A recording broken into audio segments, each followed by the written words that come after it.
Shiva Shambho, que sejamos todos amorosamente acolhidos na luz do Divino Ser e na frequência consciencial dos mestres do amor, sabedoria.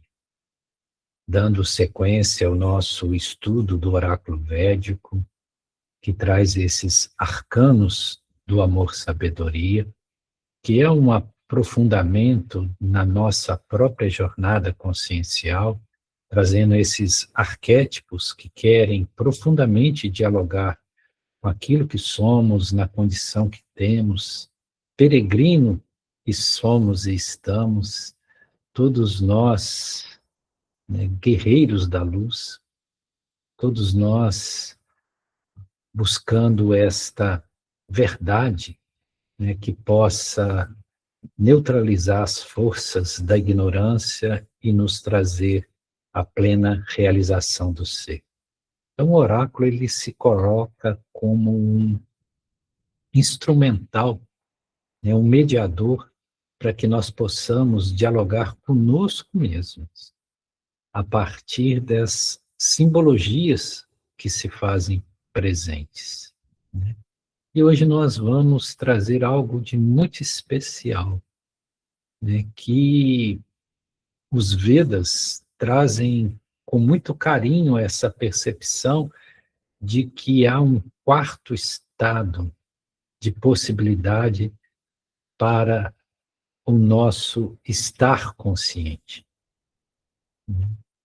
E esse quarto estado seria justamente Turiya, que nós aqui chamamos de a supraconsciência, que na verdade nós poderíamos chamar de consciência plena, ou a consciência da própria consciência, ou estar consciente daquele que é consciente, enfim. E por que seria o quarto estado? Porque nós temos 3 estados de possibilidade de estarmos conscientes, que seria o estado de vigília, que é esse que nós nos encontramos agora, se é que não tem ninguém dormindo, estamos todos em estado de vigília, né? Então, o estado de vigília é aquilo que projeta a mente na percepção daquilo que os sentidos captam. Então, o estado de vigília depende do instrumental sensório, né? Ele se faz através dos sentidos físicos. É o que ouvimos, o que vemos, os odores que sentimos, as sensações táteis, né? Frio, calor são sensações táteis, enfim. Então, isso é o estado de vigília. Esse estado em sânscrito, ele é chamado de Jagrati. Jagrati é esse estado de estar em vigília. E a gente pensa que percebe muita coisa em estado de vigília, mas, na verdade, é um estado muito pobre. Nós não percebemos tanto quanto imaginamos. Porque a nossa capacidade de percepção no estado de vigília ela é muito mitigada pelo ativismo mental e pelas distrações. Então, às vezes, nós vamos o dia inteiro, passamos o dia inteiro no mesmo lugar e alguém pergunta sobre um detalhe daquele lugar e nós não lembramos. Às vezes, se eu perguntar ao Elias o que tem no comércio dele em determinado lugar, e ele está todo dia ali, às vezes ele não lembra. Por quê? Porque nós, na verdade, percebemos muito menos do que supomos que percebemos. E sem contar que, dentro do espectro de possibilidades de percepção, o que os nossos sentidos captam e que constrói esse senso de percepção em realidade é muito pequeno, é de uma frequência muito pequena. Então, subfrequências e suprafrequências nós não percebemos. Por isso que tem no nosso entorno dimensões, seres, realidades concomitantes e nós não percebemos.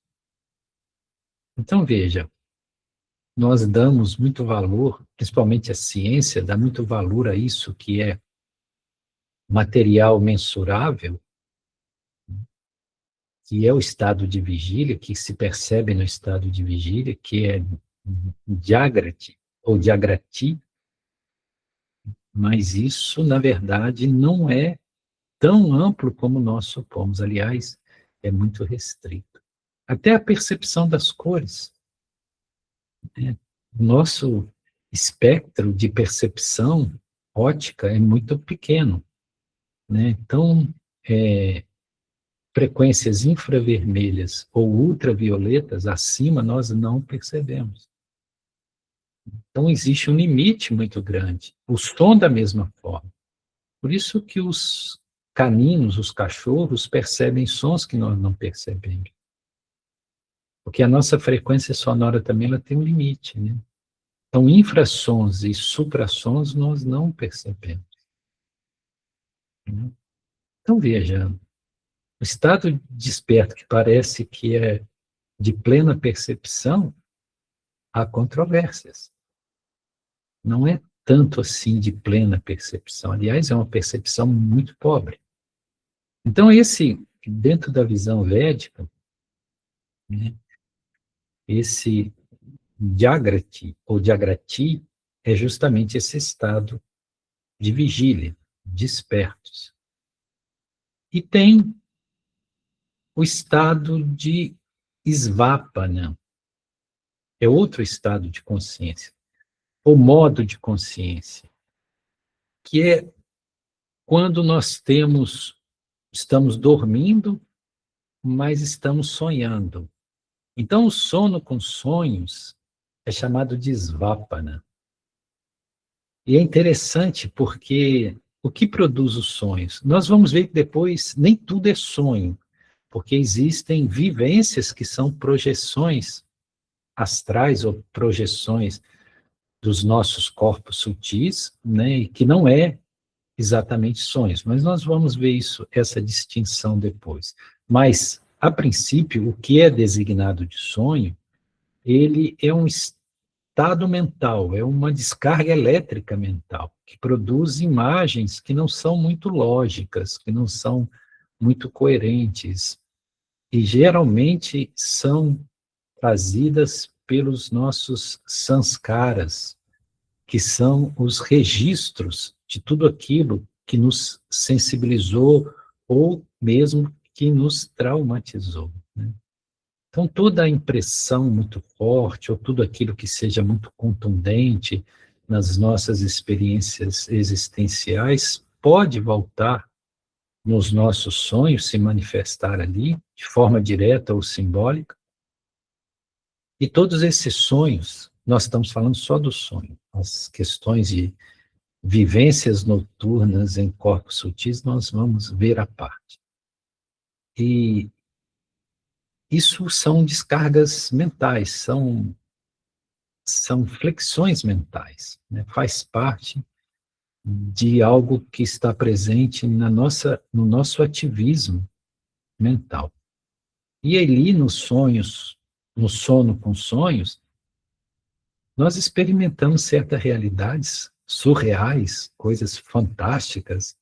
Às vezes nós voamos, flutuamos, né? Queremos correr e não saímos do lugar.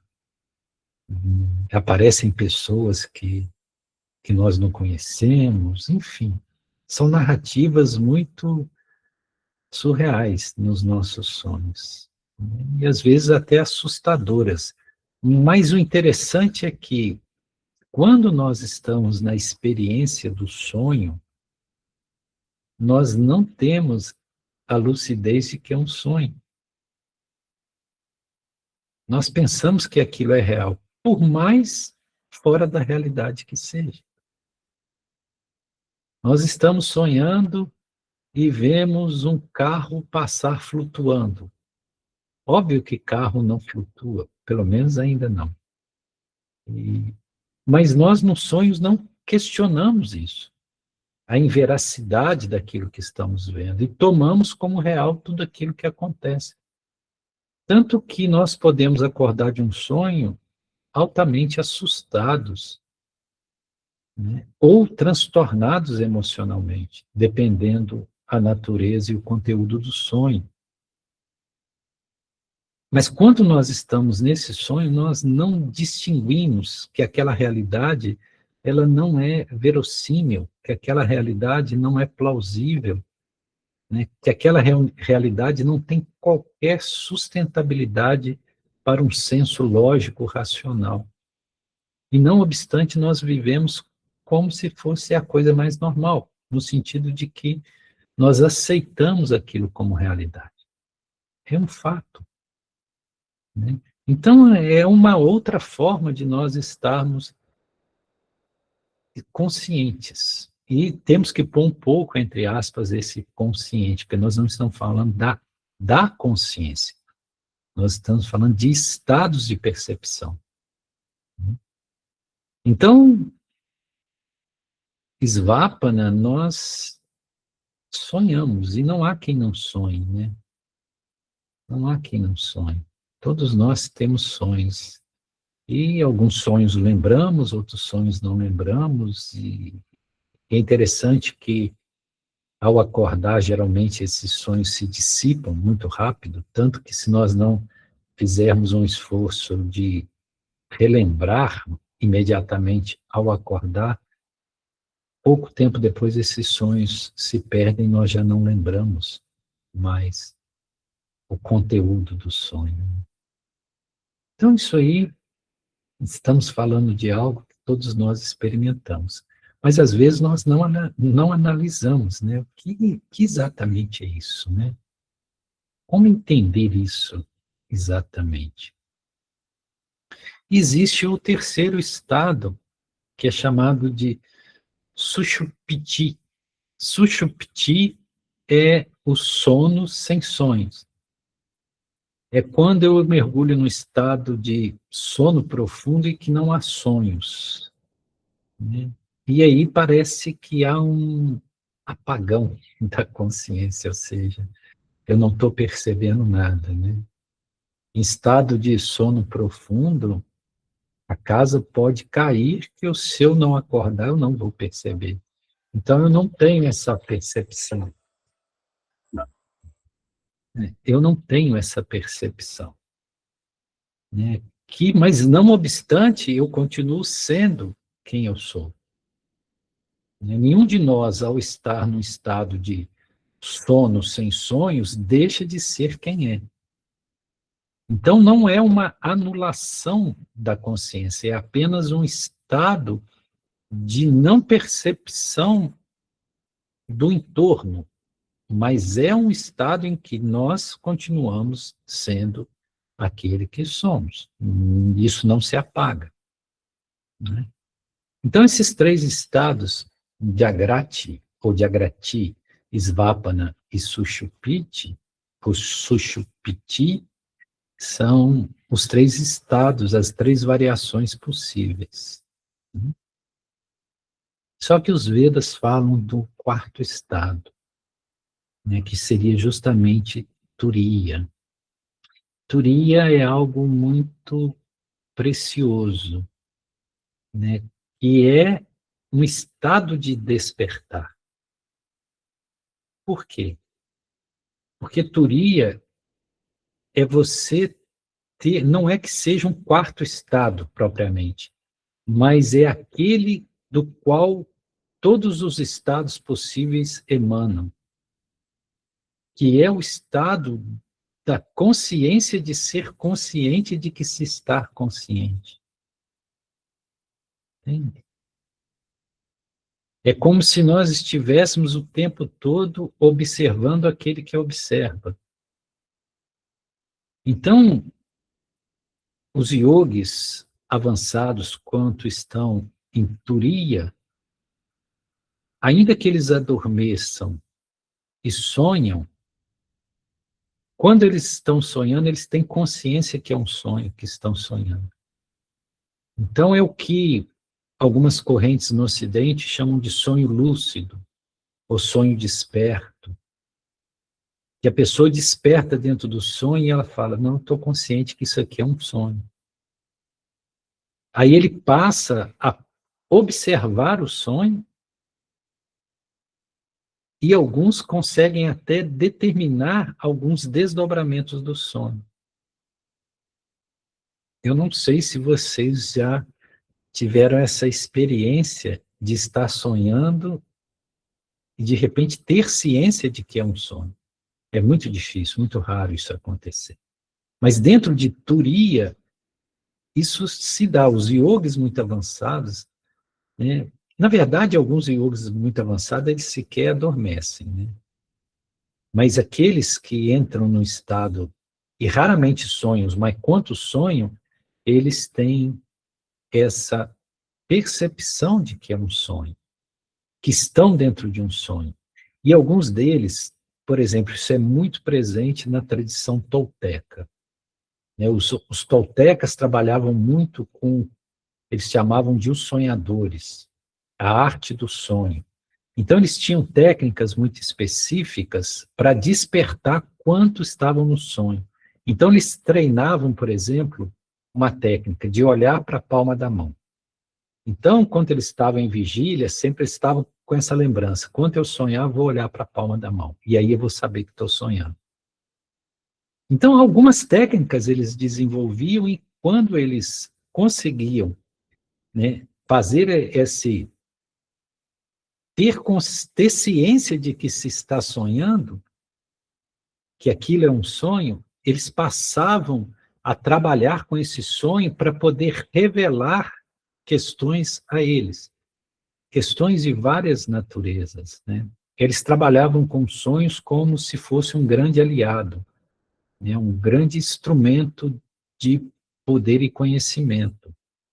E no sonho, realmente, você pode ter revelações muito profundas, muito sensíveis sobre várias naturezas de inquietações ou questionamentos. Então, eles usavam deliberadamente o sonho, né? E aí, já entra no outro estado, eles, com o corpo sonhador, eles chamavam de corpo sonhador, que já é o processo de projeção astral, né? Com o corpo sonhador, eles estando cientes que estavam sonhando, eles iam a determinados lugares para ver determinadas coisas, para observar determinadas coisas. Entende? Isso é possível? Claro que sim. Mas aí, nesse caso aqui, já misturou o sonho com a projeção astral. Né? E não são exatamente a mesma coisa. Então, esse sono com sonho, quando você tem o estado de Turiya, o que você vai perceber?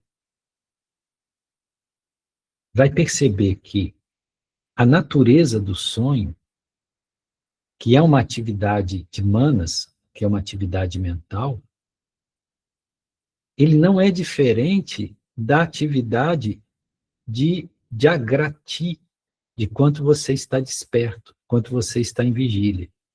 Então, é a mesma atividade mental. O que te dá o senso da realidade quando você está desperto? A mente. Não é a realidade que você percebe o que está passando dentro da sua mente. Inclusive porque as imagens, porque os nossos olhos não veem imagem, eles têm sensibilidade à luz. Né? Tanto que no escuro nós não percebemos a realidade. Então, os nossos olhos são fotossensíveis. E a imagem que nós supomos ver fora, na verdade, ela está construída dentro do nosso cérebro. Então, quando vocês estão olhando para essa tela está dentro do cérebro, essa imagem está presente dentro, não é fora. Embora tenha a sensação de que está fora. Né? Então, e tudo aquilo que nós percebemos, nós elaboramos, por quê? Por uma atividade mental. Né?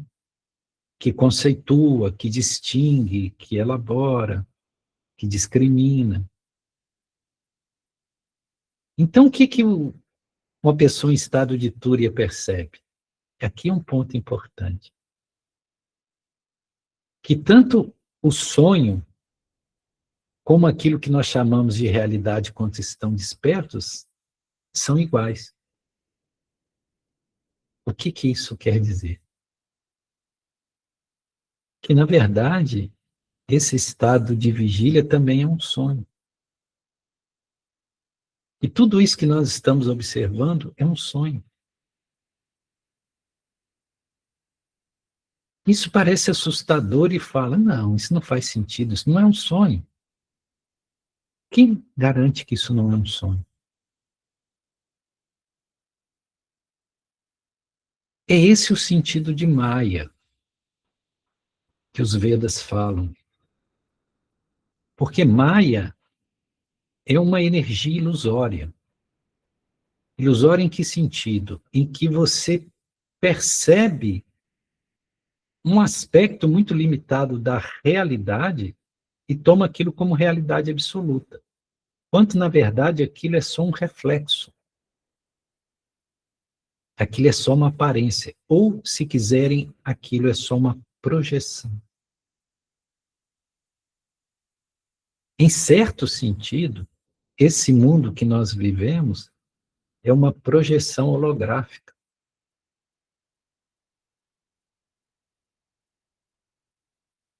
Isso parece um pouco assustador ou não muito plausível, mas se nós pararmos para perceber, nós não podemos chamar de real isso que nós vivemos quando estamos em vigília. Porque isso não é o real. Tudo aquilo que é mutável, que é impermanente, que se transforma o tempo todo, não pode ser real.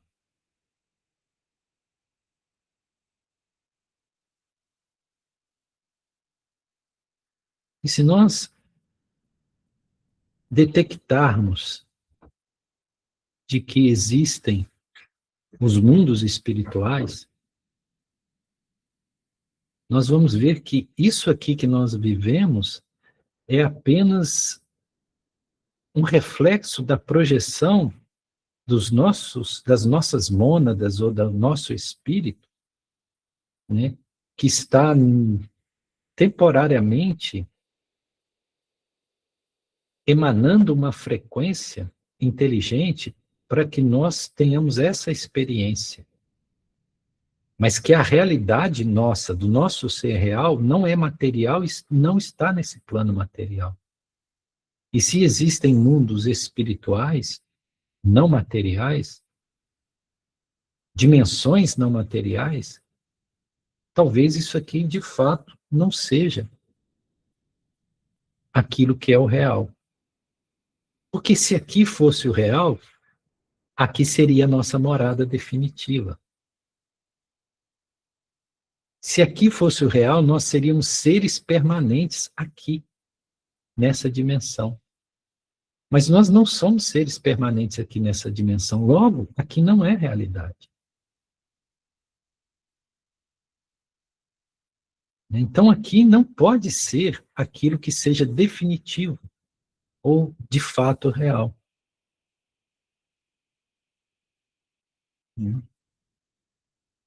Então, Turiya é esse estado de percepção que consegue ver que não existe tanta diferença entre o sonho que se sonha e aquilo que se julga perceber como um discurso mental quando se está em estado de vigília.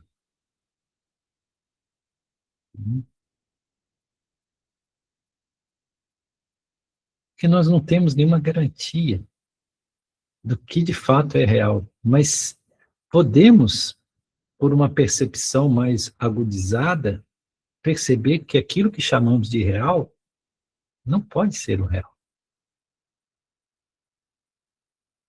Certa vez um homem procurou Satyagurudeva.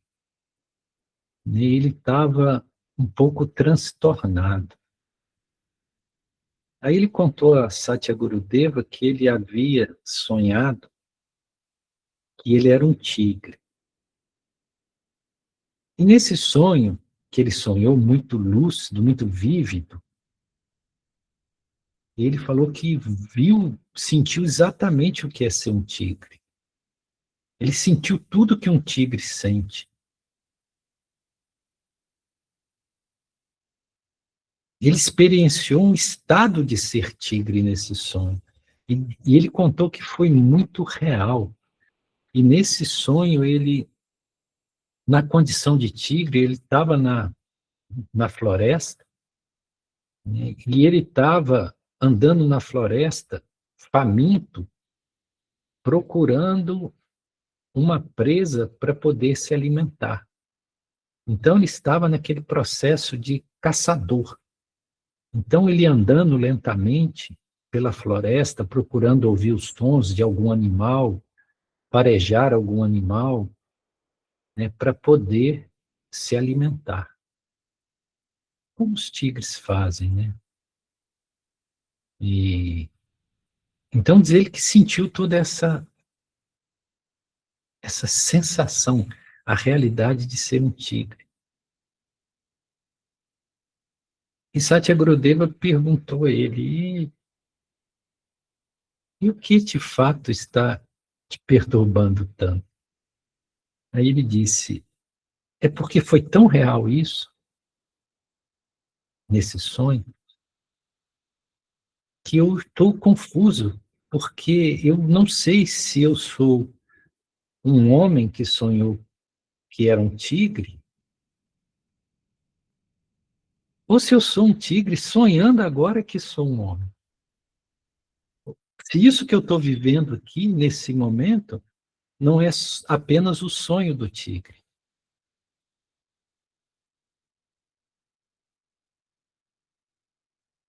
Veja,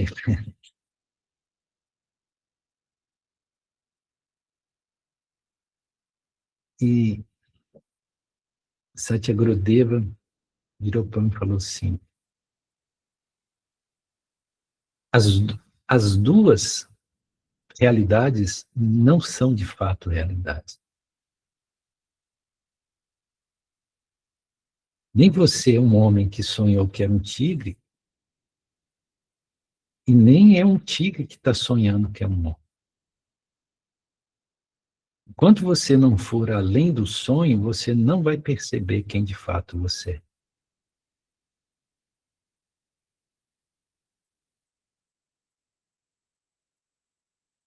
O estado de despertar pressupõe que você vença o sono, o sonho. E o mundo de vigília, como nós o percebemos, também é um grande sonho.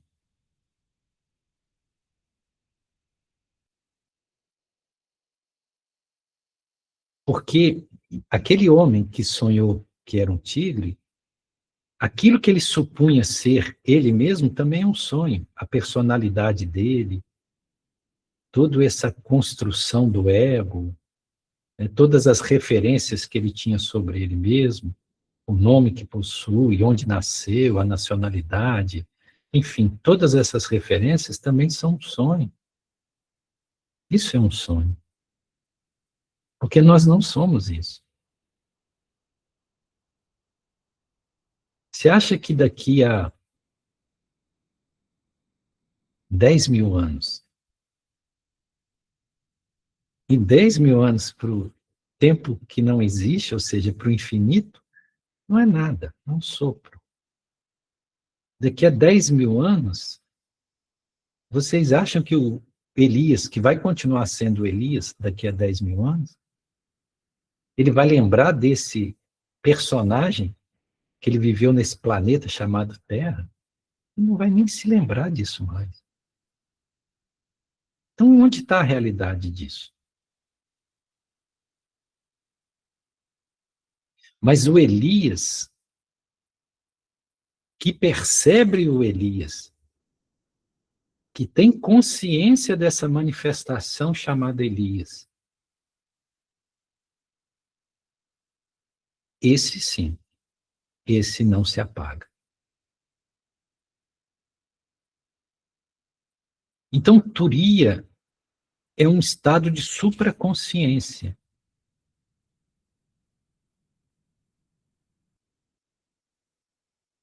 Supraconsciência no sentido de que é uma consciência da própria consciência. Não basta estar consciente, é preciso ter consciência de se estar consciente. Isso é um pouco difícil de se perceber, às vezes, porque a gente tem consciência das coisas, mas não tem consciência da própria consciência. Porque quando você busca profundamente esse estado de percepção da própria consciência, isso cria um vácuo, um silêncio profundo e parece que a mente para. Então é um estado de hiperpercepção, mas não mental. Não sei se já experimentaram isso. A mente esvazia, silencia completamente. Em alguns casos, até os sentidos, eles se fecham. Você tem um certo torpor. O próprio som parece que vai vindo de longe, de longe, de longe, até desaparecer a visão. Alguns poderiam chamar isso de transe, mas não é bem um transe. Mas você está absolutamente consciente. É uma hiperconsciência. E aí, quando você entra nesse estado de supraconsciência, você não está mais no tempo. Não existe o tempo. Você percebe a eternidade, que é a ausência de tempo. E mesmo a questão espacial se dissolve. É um não lugar. É um não tempo. É um ser aquilo que se é, somente naquilo que se é. É incircunstancial. Isso é Turiya. Isso é a supraconsciência. E alguém que atinge a supraconsciência, ele está desperto. Porque nós temos muito essa ilusão de que, quando o despertador toca de manhã, nós acordamos. O despertador toca de manhã, nós só mudamos a natureza do nosso sonho. Só mudamos a natureza do sonho. Continuamos sonhando do mesmo jeito.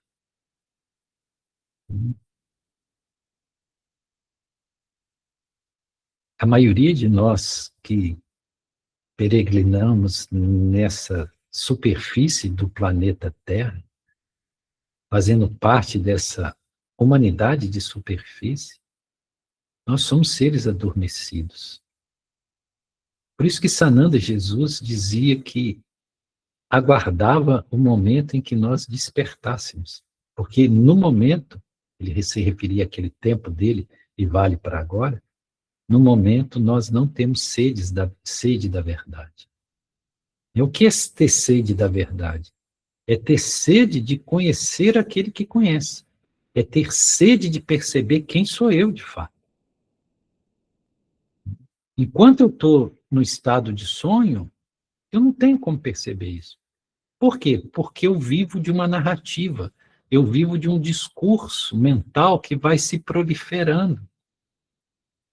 Já observaram como a mente o tempo todo está contando historinha? Ela cria até personagens, cria circunstâncias. O tempo todo ela está em algum tipo de narrativa. O tempo todo. O que é essa narrativa que acontece na nossa mente? Isso é um sonho.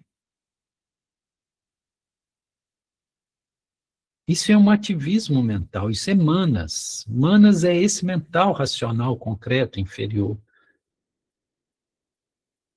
que não é a nossa inteligência. Havia um lenhador, né, que ele trabalhava coletando lenha na floresta e vendia na cidade. E todos os dias ele coletava lenha na floresta, descia até a cidade para vender as lenhas. Esse é o trabalho dele. E ele vivia sozinho, né, numa cabana próxima à floresta, né, e ele não tinha esposa e não tinha filhos. Ele já era um homem com seus 35 anos, e ele se sentia muito só, né, porque a vida dele era o trabalho, ele voltava para casa, anoitecia na cabana, e ele sempre sozinho, muito sozinho. Não tinha com quem conversar, com quem partilhar, né? E o maior desejo dele era, óbvio, ter uma esposa, ter uma família. Isso é o que ele mais desejava. E um dia, ele chega na cidade com a lenha dele para vender, muito diferente. Porque geralmente ele era um homem silencioso, quieto, e ele chegou muito sorridente, muito eufórico. Ele estava em estado de êxtase. Aí um senhor que sempre comprava a lenha dele, né, que o conhecia, perguntou: por que que você está assim hoje, diferente? Você nunca é assim sorridente, alegre, entusiasmado? Você está tão entusiasmado? Você não é assim. O que que aconteceu? Ele falou: essa noite eu tive um sonho maravilhoso.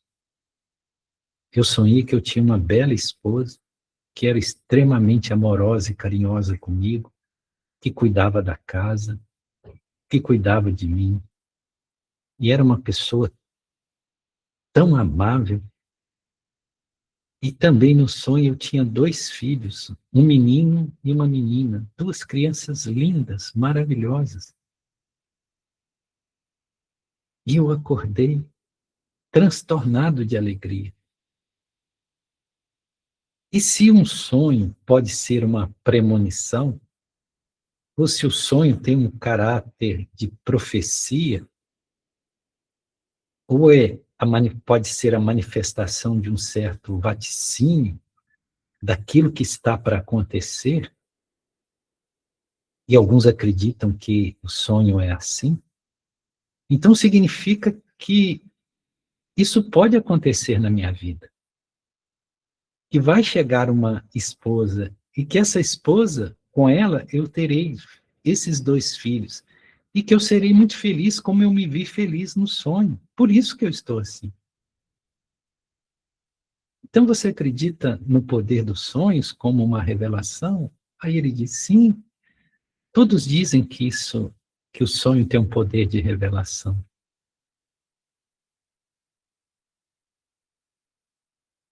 Mas eis que no dia seguinte, o lenhador aparece na cidade de novo e agora ele está com a cabeça baixa, mais calado do que o normal, mais tristonho que o normal. Aí aquele mesmo senhor que tinha conversado com ele no dia anterior e falado sobre o sonho, pergunta a ele: ora, ontem você estava, que era puro entusiasmo, pura euforia, e hoje você está todo taciturno, todo calado. O que houve? Ele falou: eu voltei a sonhar com a minha mulher e meus filhos. Então, por que que você está assim?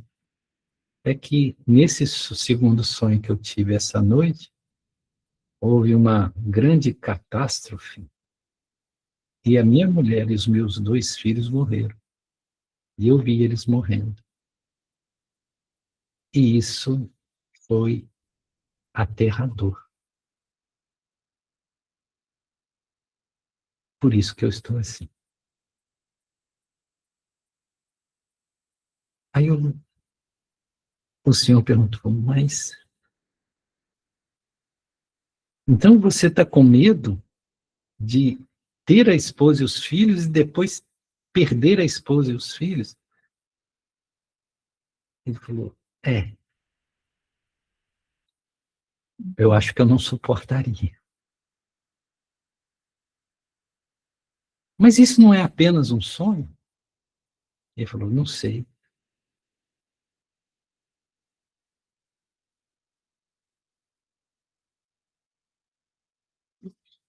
Aí no terceiro dia volta o homem na cidade. Aí no terceiro dia ele não estava nem eufórico, nem taciturno. Estava normal. Aí aquele senhor voltou a perguntar, mas agora você já está normal, como eu sempre te conheci. Com o que você sonhou essa noite? Aí ele falou assim, eu sonhei que eu era um lenhador, que morava numa casinha, lá na beirada da floresta, vivia sozinho. E no sonho eu percebi como eu estava feliz de ser assim.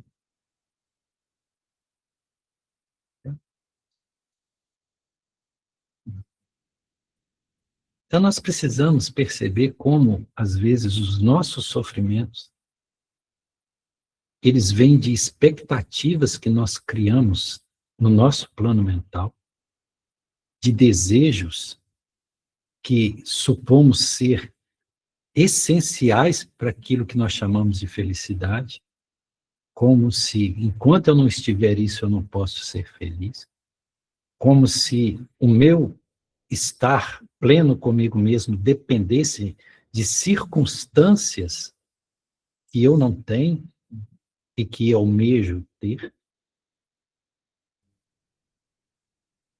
e que tudo isso que nós construímos mentalmente como desejo, como expectativas para a vida, na verdade, são só projeções da mente.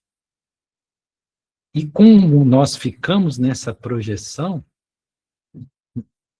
nós não percebemos a nossa própria realidade naquilo que ela é, aqui e agora. Nós não percebemos que ser o lenhador, morando na casinha, tendo a vida que tem, é muito satisfatório. Então nós perdemos aquilo que poderia ser amplamente satisfatório porque nós estamos sonhando, e é um sonho, com aquilo que não somos, sonhando com aquilo que não temos, sonhando com lugares onde não estamos, sonhando com circunstâncias que nós não vivemos.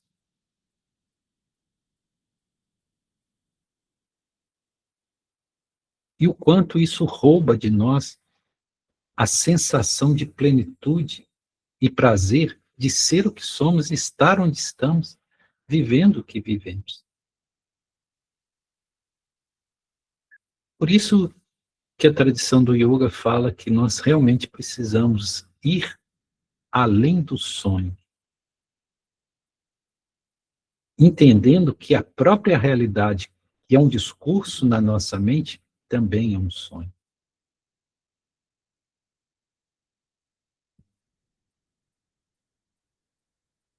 Nós iríamos falar sobre a distinção entre sonho e projeção astral, que não é a mesma coisa, né? Que nessas vivências noturnas, por vezes, nós projetamos o nosso corpo sutil e entramos em outras dimensões ou visitamos planos espirituais e temos vivências ali, que não é exatamente um sonho, né? Que é diferente de um sonho, muito diferente. E que nem sempre nós recordamos dessas vivências noturnas em estado projetivo, a partir dos nossos veículos sutis ou corpos sutis. Mas que todos nós fazemos esse deslocamento, esse desacoplamento do físico denso e nos projetamos para certas regiões ou planos espirituais. Todos nós fazemos isso. E fazemos todas as noites. Mas nem sempre recordamos, porque o nosso centro memorial está no nosso cérebro físico. E quando nós estamos em projeção, nós não usamos o cérebro físico. Nós usamos outra estrutura de percepção. Por isso que nos é difícil recordar. Alguns recordam. E pode ser uma recordação fragmentada, não completa. Às vezes, isso vem apenas como uma sensação. Quando você acorda com um certo sentimento de algo, mas não sabe de onde veio esse sentimento. Não tem recordação memorial do plano de vigília. Mas existe um certo sentimento, uma certa sensação que você vivenciou algo, mas você não sabe exatamente o que, né? Então, assim, todos nós fazemos vivências noturnas. Às vezes, nós projetamos e vamos para mundos espirituais realizar atividades. Tem muitas pessoas que fazem estudos no mundo espiritual. E quando estão despertas, às vezes vem o lampejo, né? Aquela percepção súbita de algo que ele estudou ou construiu cognitivamente lá no mundo espiritual, em suas projeções, né? E aquilo vem assim, parece do nada, né? Ah, tive uma ideia aqui, né? Você não teve uma ideia aqui, você teve uma ideia lá, só que você não percebe. Então, todos nós somos seres, isso é importante, somos seres interdimensionais. Todos nós. Não tem ninguém que não seja um ser interdimensional. Todos nós circulamos por diversas dimensões, mas não percebemos, ou temos uma percepção muito restrita devido à densidade da condição frequencial mental concreta desse plano tridimensional. E que Túria, o quarto estado, é quando nós despertamos ou entramos na supraconsciência. Aí na supraconsciência nós já temos a percepção total de todos os estados, não importa onde nós estejamos, nós estaremos despertos.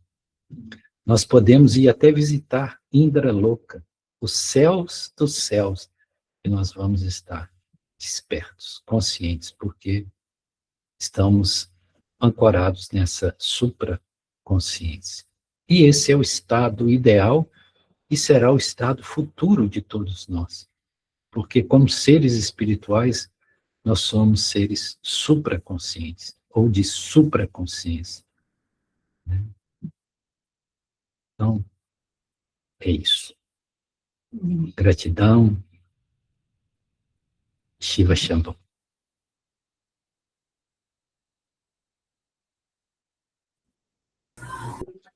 Gratidão, Gaia, que a gatinha passou aqui. Acabou atrapalhando eu abrir o áudio. Queridos, estamos aqui imersos na mais dessa partilha, em conteúdo, que não é um conteúdo só cognitivo, mas vibratório, como a gente já conversou. E aí, vamos abrir para os que quiserem fazer questionamentos, comentários. Mas antes, eu gostaria de só um tempinho, Gaia, para fazer novamente aquilo que eu falei, né, que é, deixa eu ver se aqui se eu consigo, que é falar do encontro. Novamente, aqui eu não estou conseguindo abrir o encarte, se você conseguir ganhar, eu agradeço. Eu abri, mas não estou conseguindo compartilhar. Novamente, chamando aqui a todos, lembrando do encontro que temos programado para março, no Internecer. Estão abertas as inscrições. Possa ser que estejam alguns questionamentos que possa até abrir um espaço pequeno, se permitido, para que possamos esclarecer algumas questões. As inscrições, elas estão abertas para os que se programam ir, estão no desejo de ir, sentindo no coração que, né, que seria importante, interessante, sentindo o chamado, e que não necessariamente está vinculado já a um pagamento. O formulário explica todas as questões, local, valor, da contribuição, e queremos trazer também que, isso, agradecido, que o pagamento ele pode ser parcelado. O valor não foi mantido, o mesmo do ano passado, porque, querendo ou não, nós não temos um espaço. O ano passado foi alugado, esse foi cedido, mas para que ele possa ser estruturado para receber-nos, ele vai precisar de alguns investimentos, que na realidade acabou precisando manter o valor da mesma encontro do ano passado em Guarapari. Eu e a Elis vamos ficar nessa acompanhamento dessas inscrições. Até o momento temos 3 inscritos. Pagamento, só tem uma pessoa que pagou a parcela, que sou eu, mas vou pagar a segunda no final do mês, porque, de acordo com a gente sabe no momento, que é difícil para todos, ainda mais que tem o dispêndio da viagem, não é problema. Agora, ao se inscrever, você está já vibrando para o universo, dizendo, eu quero. E, consequentemente, plasmando para que possa acontecer. Então, não tenho receio, mesmo porque precisamos saber exatamente quantas pessoas têm a intenção, para que haja uma grande organização para receber a todos, ok? Então, está aí novamente o esclarecimento, o convite, e querendo realmente abrir que as inscrições não estão vinculadas já ao pagamento, não.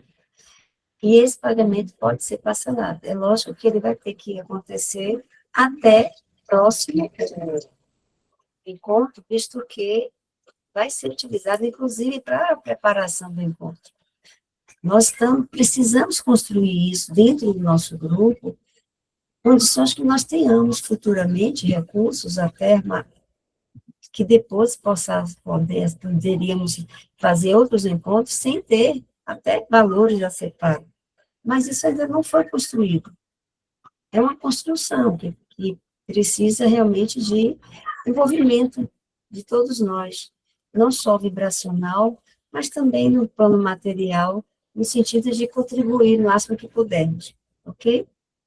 E aí está o convite, o lembrete, os esclarecimentos, e contando que as pessoas começam a se inscrever, não tenham receio, não. Acreditem, confiem, entreguem e agradeçam.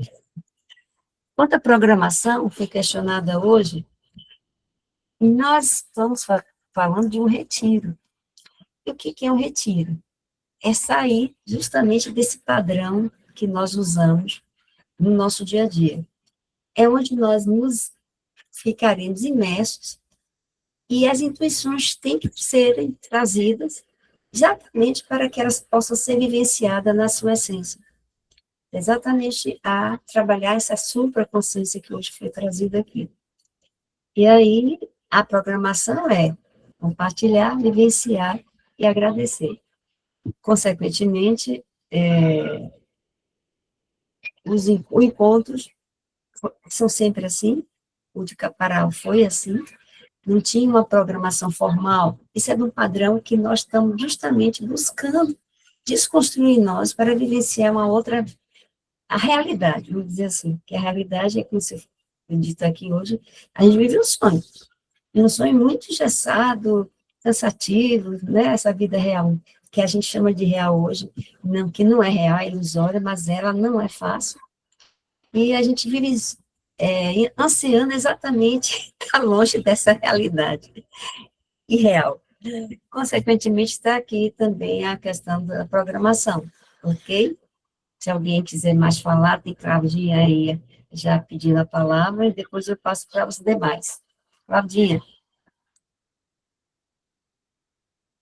Opa, boa noite. Eu já fiz a inscrição, né? E tô aí, já joguei para o universo, eu sei que vai dar tudo certo. Estarei lá. A minha pergunta é sobre a alimentação. Vai ser o mesmo esquema de prepararmos ou vai ter uma pessoa já para preparar? A nossa programação é que tenha, assim, uma pessoa para ajudar na construção dos alimentos. Isso não impede que nós não possamos contribuir, isso não impede que a vivência também faça parte de fazer a contribuição na cozinha, mas vai ter uma senhora. Viu? Ótimo. Ok. Gaian, quer falar alguma coisa, Gaian? Nesse aspecto, eu sei que está muito oneroso, muito caro essas passagens, né? Há muitas dificuldades para que as pessoas consigam estar, né?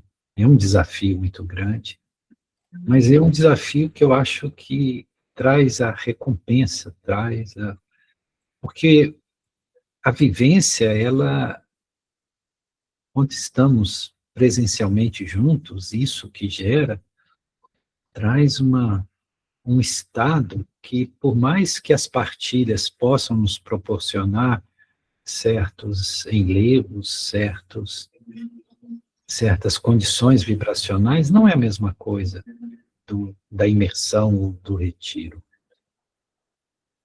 Então, falando também da programação, é justamente por isso que nós não temos programação pré-definida. Isso é intencional, não é falta de organização. Isso é intencional por quê? Porque se nós ficamos engessados numa programação, até as pessoas que vão se fiando na programação, quando veem que a programação não é cumprida, se aborrecem. Ah, mas tinha dito que ia ter isso, tinha dito que ia ter aquilo. E essa própria expectativa pelo que vai acontecer atrapalha o que vai acontecer. Então, assim, deve ir com o coração aberto, sem expectativas nenhuma, apenas com essa intenção de uma entrega verdadeira, de estar ali, inteiramente ali. E o que nós vamos vivenciar, ele é muito fruto do momento. Aconteceu sim no Caparaó, ou seja, as coisas só vieram que deveriam ser partilhadas um dia, dois antes. E, enfim. Então, e vai ser assim novamente. A percepção de como as coisas vão ser conduzidas, de que forma, isso virá no momento ali. Então, é esse o sentido de não ter a programação, né? E se existe alguma programação manhã, tarde, noite, a Sueli já falou. É compartilhar, vivenciar, agradecer. Compartilhar, vivenciar, agradecer. Essa é a única programação, né? Então, é isso. É isso, Sueli. Gratidão. Gratidão também, Gaian. Queridos, Luciane. Oi, não, Luciane.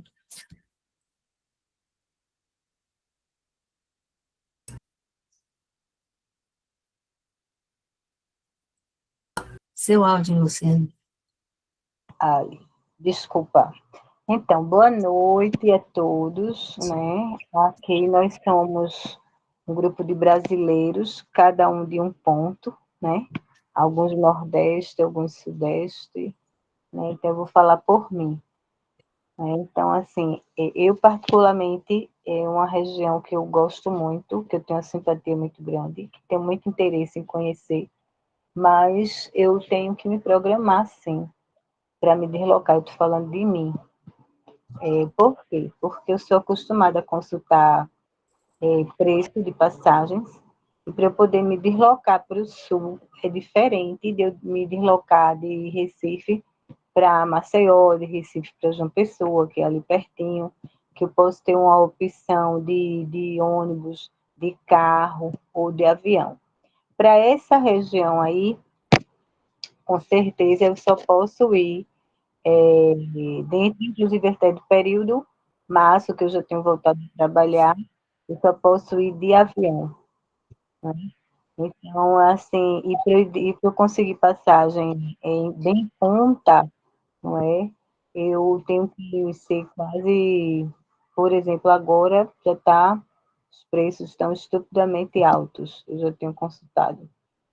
E aí acaba que fica, na minha balança, fica desequilibrado, porque, tipo assim, que bom, né? Assim, eu entrei hoje no formulário, legal o valor da inscrição, R$ 1.000, fica 250 por dia, não é uma forma bem simples, diante do que eu escutei, mas quando eu digo programar, não é para alterar nada, nem é para tirar o brilho do encontro, não.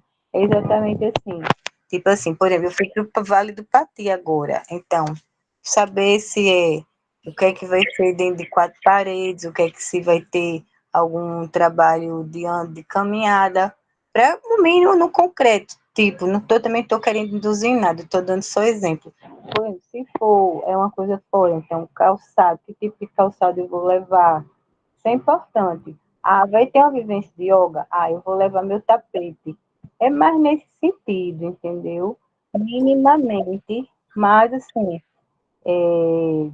e aí por isso que quando tentei ali hoje me inscrever, eu disse, mas eu vou, é o que mesmo? Porque eu estou acostumada, eu vou para vários programas aí de educação popular, não é? Mas tudo bem, eu já entendi também qual é a vibe, né, a vibração, e se for possível eu vou, se não, mesmo sem saber de nada, se for possível eu vou, se não, e para onde eu vou, eu carrego meu tapete de yoga, porque tendo ou não vivência do lugar, eu acabo sempre abrindo meus tapetes para onde eu vou, mas eu só, é uma coisa minha pessoal, só saber, né? Tipo assim, uma terapia comunitária que a gente fez assim, o que é que vai ter de noite? Ah, de noite a gente vai fazer uma biodança, não é? Ah, de manhã, de tarde a gente vai fazer uma trilha aqui perto. Eu não, eu assim, disse, tem que entrar para conhecer. É uma região de praia, eu não sei. Aí eu vou até olhar lá, né? Não, eu não entrei ainda para conhecer a região, não sei. Por exemplo, se for uma região de praia, se tiver cachoeira, uma coisa que eu gosto, eu também posso ir me desligar um pouco se tiver uma cachoeira perto. Ah, vou levar biquíni, vou levar maiô, entendeu? É mais nesse sentido. Que calcular, está fazendo frio, é uma região de frio, uma região de calor, que tipo de roupa eu vou levar? É mais nesse sentido, assim, sabe? Eu vou esclarecer, Luciane, me permita. Ao primeiro momento, seria a gente entender que esperar o inesperado é a palavra que eu usaria.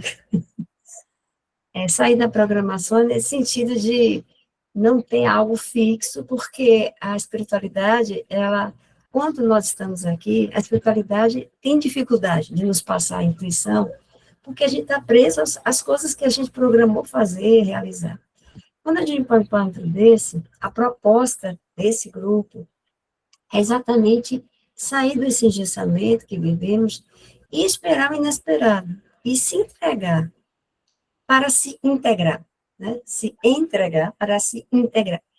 E aí, consequentemente, essas outras informações, o que levar, o que fazer, a gente vai fazer sim.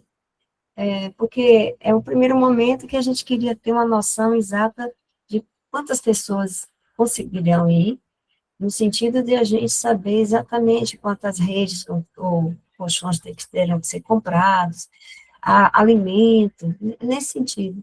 Mas todos os outros detalhes de como chegar, que já foi dito no formulário, mas será repetido, nós vamos fazer um grupo com as pessoas inscritas, e as informações, ao longo desse tempo, até chegar ao encontro, serão dadas continuamente. É porque nós não temos um número de inscritos para fazer já o grupo. É por isso que eu estou aqui novamente fazendo o convite e dizendo assim, se pretendem ir, acreditem que vai dar certo e que estejamos juntos lá para poder experienciar. Certo? Gratidão aí para sua questionamento, porque realmente permitiu que a gente pudesse também trazer essas informações que talvez muitos tenham, né? Queridos, vamos então para quem deseja fazer questionamentos em relação ao tema de hoje, supraconsciência. Eu, enquanto aguardo, sempre faço isso, né? Gaiane, eu vivenciei uma situação, aliás, antes disso, Raimunda e Luciane, que chegaram depois, né? Bem-vindos. Eu tive uma experiência com uma ex-aluna que desencarnou, e nesse período, ela era monitora de uma disciplina que eu coordeno, e, consequentemente, eu fiquei muito abalada, e foi a primeira aluna que eu, literalmente, perdi, assim, lá se vai quase 35 anos, e, e fiquei tão sintonizada que eu comecei a sentir coisas que eu achava que já não eram minhas. Eu, nessa época, eu trabalhava no CAPS, tinha um colega que ele era médium, vidente, e incorporava também, e ele falou, Sueli, tem uma moça aí perto do seu lado. Eu digo, já imaginei. Aí eu perguntei os detalhes, e parece que sim, era ela. Até pelo menos é o que ele fez. Ah, ele então, nos retiramos à noite, um momento, e fomos conversar, e ele disse que ela estava desesperada, porque ela estava dormindo quando sofreu o acidente, então ela não teve o acordar, ela saiu do sono para o coma, e do coma para o desencarne. Então ela dizia constantemente a frase, eu quero acordar desse pesadelo, eu quero acordar desse pesadelo. E por mais que ele próprio dizia, veja quem está ao seu lado, veja os mentores que estão aí querendo falar com você. Mas ela fez, não, isso é um pesadelo, isso é um pesadelo. Como é que a gente poderia, em que estado é esse que ela esteve, ou ela está, ao desencarnar, que a gente poderia classificar, ou dentro da classificação que você trouxe? Trago essa pergunta só para estimular os demais também a fazer seus questionamentos. Veja, Sueli, minha querida, esse exemplo que você trouxe é um exemplo muito mais comum do que a gente imagina em se tratando de pessoas dessomadas, ou seja, que saíram do corpo físico, né? Particularmente aquelas que têm um desencarne, um desenlace súbito, onde não há uma preparação prévia, ou seja, num acidente, ou, sabe, um infarto fulminante, algo que seja abrupto e que não houve tempo de preparação. E como você adentra numa realidade, geralmente, para aqueles que estão não para aqueles que estão em supraconsciência, falando naqueles que estão no estado normal, que é esse estado de a realidade já ser um sonho. Então, como eles entram numa dimensão ou numa vivência muito parecida com aqui. E ficam muito confusos, porque não sabem realmente o que está acontecendo, né? Porque as impressões se intercalam, se misturam, né? Então, por isso que é dito que, ao desencarnar, há naturalmente um estado de confusão muito grande, né? Então, isso com certeza não é um estado de supraconsciente. Por quê, Sueli? Vejamos. Se ela tivesse esse trabalho com ela mesma da supraconsciência, em qualquer estado que ela estivesse, ela perceberia aquilo que gera a consciência, seja qual for, seja em que estado, em que lugar. Entende? Então, ela teria não a consciência de algo, mas a consciência do ser que é consciente. Entende? E se estivesse ela uma vivência de supraconsciência, ela, ao desencarnar, ainda que ela estivesse dormindo, ainda que o acidente aconteceu dormindo, ela estando dormindo, ela não ficaria retida ou presa nesse estado que alguns chamam de umbral. Umbral porque umbral é uma passagem, né? Umbral da porta é uma passagem entre duas dimensões, ou seja, é um locus interdimensional. Então ela não ficaria presa dimensões mais próximas daqui do plano terrenal. Né? Uma pessoa em supraconsciência, ela desencarna e ela, por estar nessa percepção muito agudizada de si mesmo, da sua próprio ser, ela automaticamente, ela não fica retida. Entende? Então, geralmente o que acontece? Ela ganha um estado de lucidez quase que imediato. Sabe? Ela fica lúcida mesmo, no outro plano. Lúcida do que aconteceu, lúcida do desencarne, lúcida de quem ela foi no plano terreno, fica lúcida até de outras encarnações, ou seja, ela entra num estado de lucidez muito rápido, de percepção muito rápido de todas as coisas. Entende? Ela não se... Eu vou trazer aqui um exemplo para vocês, né, que é uma figura muito conhecida e amada por todos, né, que foi um ser que passou pela Terra realmente fabuloso, ao qual nós muito admiramos, que foi o Dr. Bezerra de Menezes. Ele mesmo narrou, quando ele desencarnou, como foi isso. Né? Porque ele morreu uma morte, né, não foi abrupta, não foi acidente, né, fator de uma doença, de um adoecimento, e ele morreu deitado e ele acordou, ele estava num certo lugar, né, que parecia um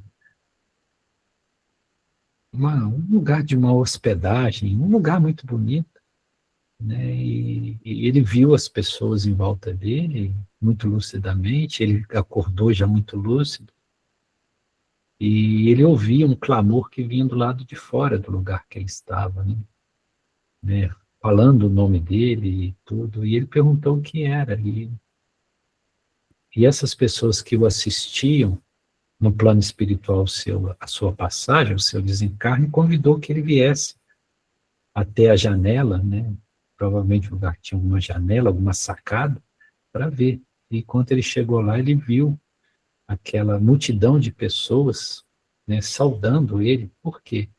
Porque eram todas, e as pessoas falam, todos são pessoas que você já ajudou, né, que guardam uma gratidão infinita por você, e que estão saudando, honrando, homenageando o seu retorno ao mundo espiritual. Né? Então ele viu aquelas pessoas que ele fez o bem para elas. Né? E ele só fazia o bem. Dr. Bezerra de Menezes, ele era... Né, se existia um ser bondoso, era ele. Então, não havia confusão para ele, não havia estado de torpor ou de... Entende? E o que ele fez depois de desencarnar? Aí que ele aumentou mais essa contundência do bem, aí que ele foi trabalhar mesmo. Né? E tanto que até hoje ele ajuda, né? Vários lugares onde ele é solicitado. Sempre ele é um socorrista em tempo integral. Né? Ele e sua equipe, que é uma equipe muito grande. Né? Então, né, essa menina, ela está com essa sensação de que é um pesadelo. Por quê? Porque ela só conhece o estado de vigília, ela vê que não está, que a vigília não corresponde, porque está tudo diferente. Né? Não é o estado de desperto. Não, ela não está no estado de sono sem sonho. Então, o que ela deduz? Eu estou sonhando, e esse sonho é um pesadelo. Eu quero sair desse pesadelo. Porque ela não conhece outro caminho de percepção. Né? Então, precisaria, né, de um... Eu acredito que os irmãos espirituais tentem ajudá-la, mas quando a pessoa está muito cristalizada, ela não consegue. Ela não sai daquela ideia fixa. Por isso que é tão perigoso a gente construir ideias fixas. Muito perigoso. Eu vi um relato muito assustador de um lugar no mundo espiritual, e algumas pessoas visitaram esse lugar, onde as pessoas não acordam, não despertam. Elas estão ali, num corpo sutil, já morreram, mas elas continuam dormindo, né? Então, aquele salão imenso, cheio de camas ou macas, e aquele monte de pessoas dormindo, e não conseguem ser despertadas. Por quê? Porque elas cristalizaram a ideia que algumas religiões dão, né, de que você morre e você fica dormindo até o juízo final. No juízo final você é desperto, onde Deus vai ressuscitar, né, ao processo da ressurreição, e aí você vai ter vida eterna, aqui na salvação ou na perdição, né? Por exemplo, os testemunhas de Jeová têm essa concepção, alguma das igrejas derivadas da Reforma, né, elas também têm essa concepção. Então, existem muitas pessoas que alimentam essa crença de forma muito ferrenha, a vida toda acreditando nisso. Você vai morrer e vai dormir, né? E quando houver o juízo final, todos vão ser acordados, todos vão ser ressuscitados. E na ressurreição vai haver a separação. Então, eles acreditam na ressurreição da carne. Mas esse período até a ressurreição fica dormindo.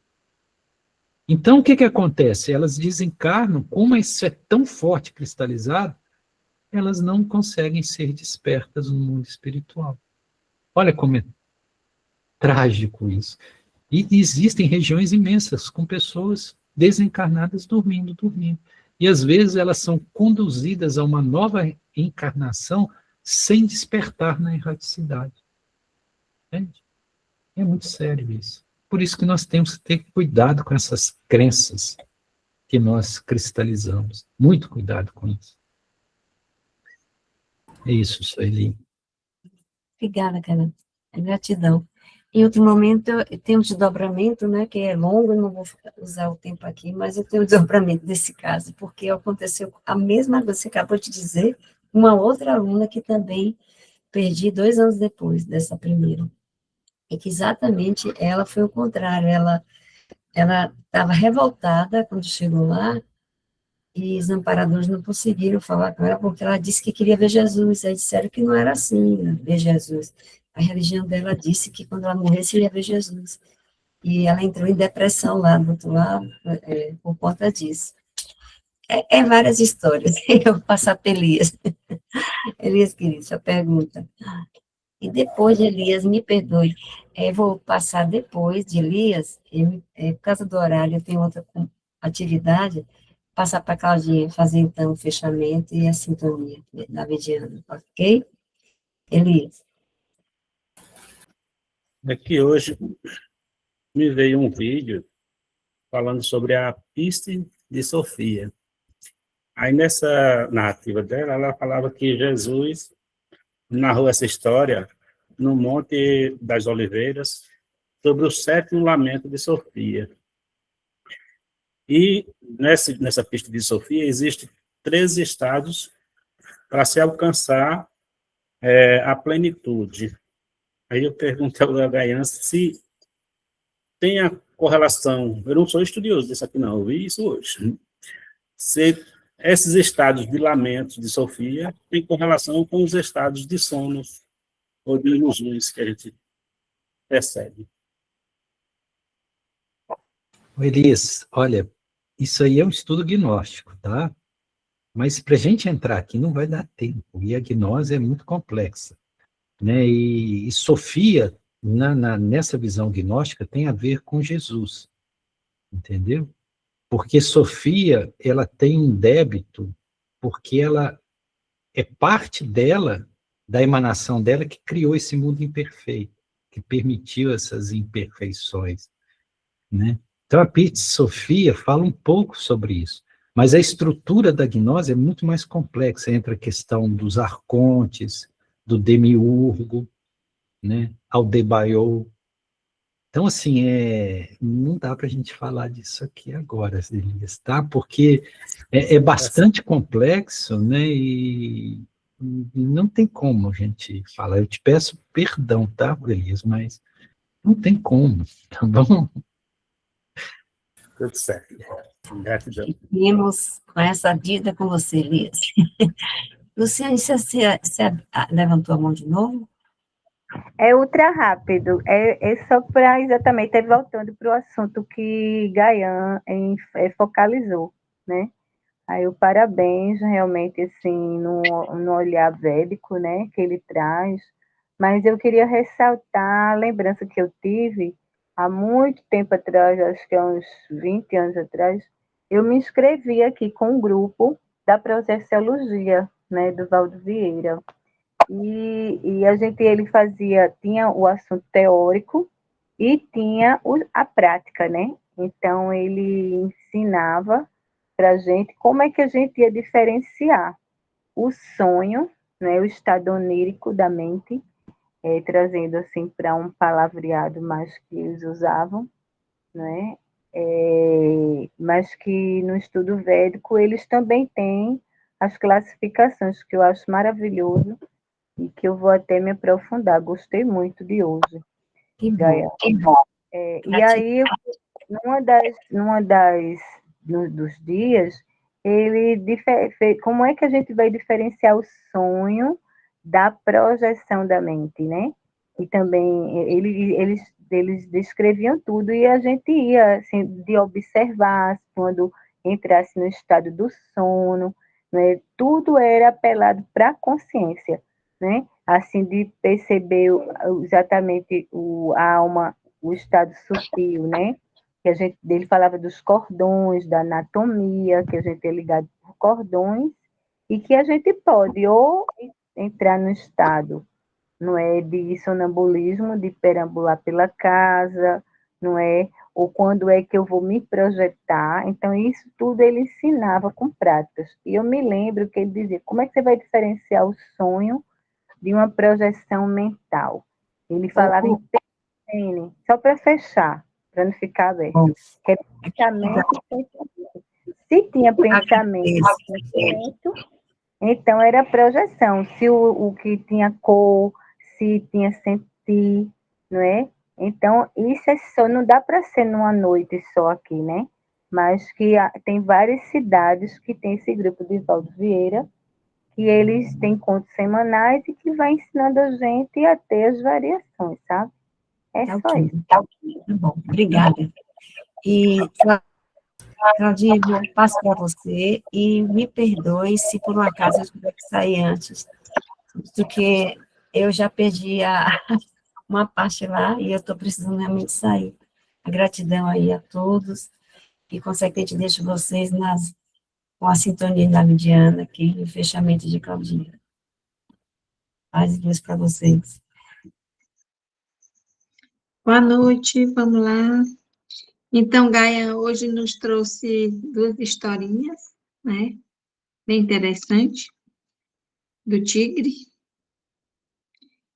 e do lenhador. Então, essas historinhas, elas trazem sofrimento, é o sofrimento do ser. Então, a gente precisa saber dessa nossa dualidade. Eu sou o tigre, ou o tigre sou eu. E a gente está sempre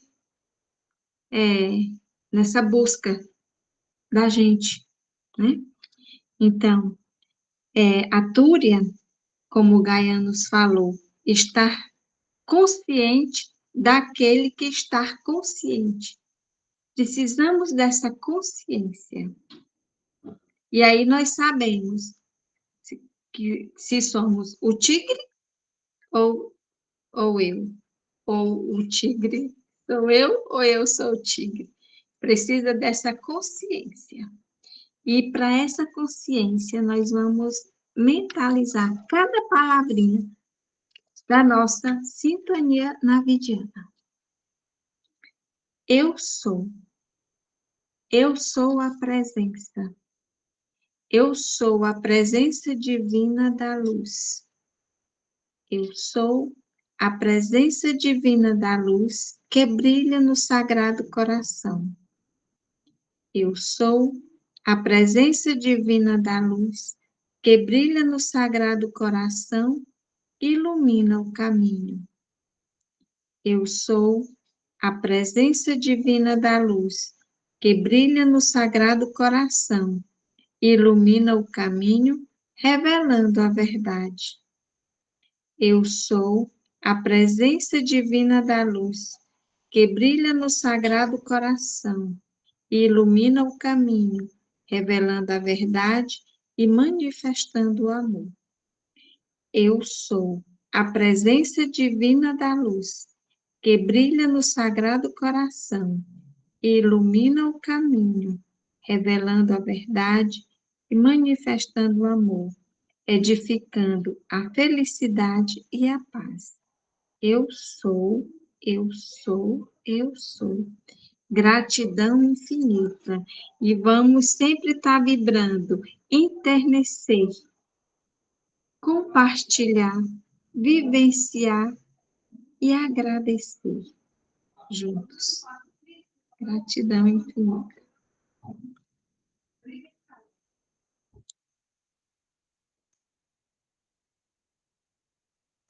Como Sueli já saiu, nós vamos nos despedir com gratidão no nosso coração e muito amor. Até sexta-feira.